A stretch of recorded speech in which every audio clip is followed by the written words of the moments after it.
Opening statement is we were not ready. The deep respect for Penn. I loved watching them on film. Obviously, Elizabeth Aaron is a local talent that I just think her parents are awesome. She's a great kid. It's a great story for her. And at a certain point, Penn was playing so well, and we were playing so poorly that, had we come back and won, there's part of you that's like, well, the team that wanted it more and was playing their guts out was Penn. So that team won. We did what we could, I thought, to give ourselves a chance to win. But when you let it come down to, the last 3 or 4 possessions, the game's going to go either way. So obviously everything that went wrong for us was our first half performance.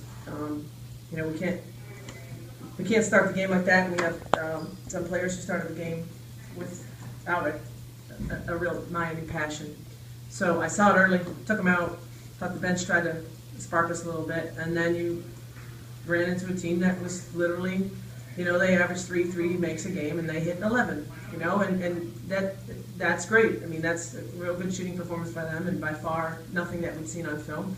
But they were wide open too sometimes, so I'm not going to just say, well, they got hot. I mean, they weren't shooting over 2 Miami players. They were taking wide open threes, and we didn't feel like it was worth the effort to go out and challenge them, so they hit them. So I think that was, if you were in the gym, you'd have been cheering for Penn tonight. But the effort and the energy and the comebacks and all that's been this team. At a certain point, we've had a lot of them this year. We've got ourselves into a lot of holes. We haven't put 2 halves together. And go ahead into ACC play. If you can't put 40 minutes together, it's going to be a long season. So we will fix that between now and our Wake Forest game. Katie, seems like the shooting from the outside has been a struggle this year. I think going in, you were 41%, and I think first half it was even below 33%, and you finished 37%. Yeah. Is this just not a good shooting team? Well, I'll take 37%. You talk about not from the 3. Yeah. No. Overall. Yeah. No. We are not a good finishing team around the basket. I thought that was real difficult. Normally we hit the 3 at a better clip than 16%. I mean, they zoned us the whole game. And our shooters, at that point, we did miss some Miami shots. So then we usually just go inside and challenge. But they stuffed us at the rim. I mean, they didn't jump. They didn't they just stood between us and the basket and stuffed us until we played with a little bit more energy and decided to adjust and go around them. But yeah, I mean, that's these stats. I think the free throws, the front ends of free throws in the first half really cost us the ball. Front end, honestly, guys, about 4 or 5 of them. We were already down, and then they'd go down and hit a 3 and 5-point swings and stuff like that. That really cost us. I got a team that, when we're focused and intense, I think you see how brilliant we can be and how we did some great things. I made up a defense in the middle of the game. With about 6 minutes left, I made up a defense and didn't even call a timeout to do it. Just moved back one of our defenses because it made our rotation shorter, and we did it, and we got turnovers. And we can be brilliant. We just must not have the mental discipline to be brilliant for 40 minutes. And Penn truly, they truly do. Give them a ton of credit for their mental discipline, for sticking to the game plan, sticking with it, and then hitting shots that we were giving them. I mean, it came down to that. Adrienne, let's talk about what was effective late in that second half. It seemed like, okay, the 3-point shot, from my view, wasn't going in. You guys just started attacking.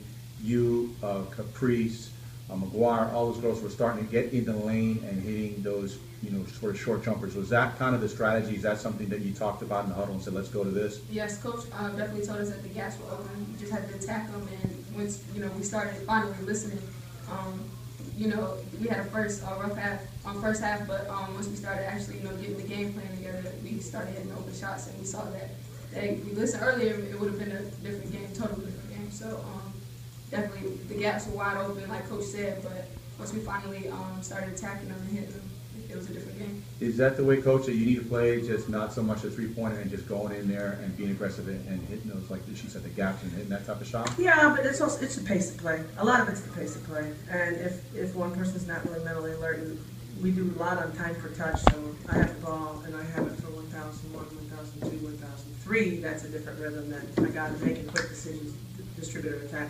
We were taking 2 seconds to decide before we had any action in the first half. So strategy, yeah, but it's mental discipline. we got to do a better job. Now, let's talk about you guys, after all the struggles, you got up 66-62. And then I think a huge play, their girl hits a three from the corner there. What happened on that play for either of you? Was that a breakdown there? You let up an open shooter when you're up 4? Yeah, because we weren't in our zone, so we were straight up in man, so that's going to be an individual error. And then what about the final sequences? I think there was a battle for a loose ball, and they called it Penn's ball. Can you talk about Yeah, it was. the I end think of it was. That's fine. And then we need to stop. Even when I hit the three, we have the game, we have the ball, we need to stop to win. So we get stopped around the basket again, and just then we get our 2 opportunities to have the rebound to win the game, and we don't come up with it. Then they got an out-of-bounds play, and that was pretty clear in terms of we had 2 timeouts left. So more than 6 seconds left. If they scored it, go up. We're not calling timeout. We're going. Anything less than 6, we're calling it.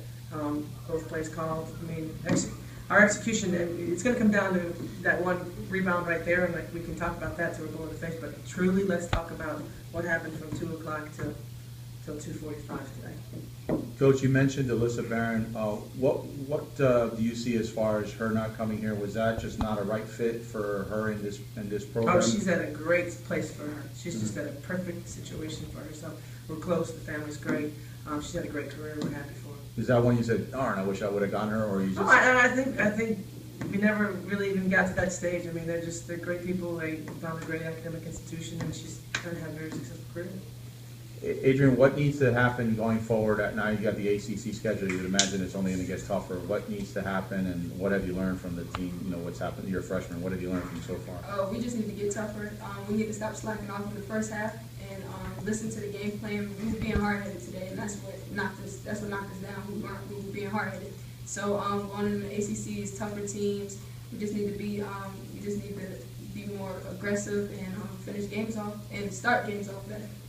Your point totals though have been on the rise. You feel like you're hitting your stride individually? I'm just doing what's necessary for the team, hitting open shots. It's not necessarily looking for my game.